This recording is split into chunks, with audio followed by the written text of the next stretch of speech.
کدام روز بر ما کس عقیده درس داد و تفسیر قرآن بر ما درس داد و گفت که الحمدلله رب العالمین؟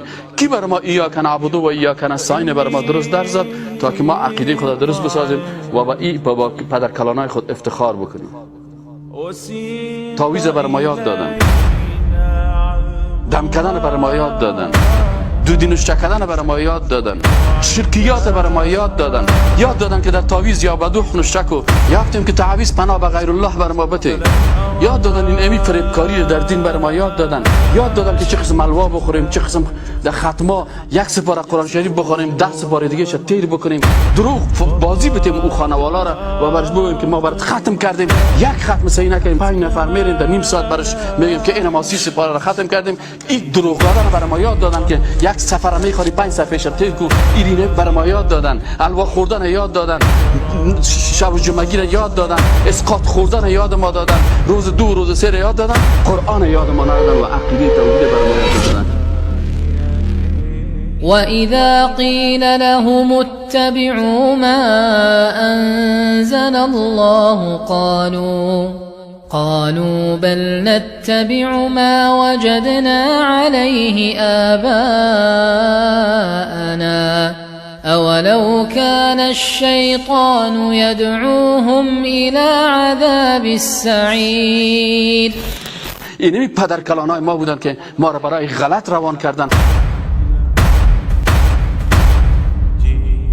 و امروز کسایی که مخالفت با قرآن و سنت میکنه به خاطر اینمی هست که تمام روز مثل که دکتر علی شریعتی یک عالم ایرانی است و چی میگه والله ایران که تباه کرده مولای دالخور و پلوخور و اسقاط خور و خیرات خور و شوله خور. اینمی ها گفت تباه ما کرده که نمیگذارن مردم عقیده یکتا پرستی و توحید یاد بگیرن. تمام روز مصروف اینمی هستن که آیا اسقاط جایز است؟ آیا چی است؟ ابی اسقاط که بیخی جایز هم باشه برای یک عالمی که ما ولدم دوره که شیشته باشم و دو بین مجلس بشینم با یک نفر یک نسواری بخیزه برای من یک دانه صدیر بیای بته و من کلیم خمسی قسمی اینمی ولله العزت ولرسوله وللمؤمنین. برای عالم دین اسلام که جانشین پیغمبر است برای جایز است که در این دوره بشینن و خیرات بخورن. اگر جایز هم باشه برای 4 تا مسکین و فقیر است برو برازو بده، اما تو که با این عبا و با این ریش و با این بزرگیت میده مجلس میشینی والله امی بی عزتی به قرآن است، بی عزتی. عالم شعائر الله است، کسی که به یک عالم احترام میکنه به یک شاعری الله احترام میکنه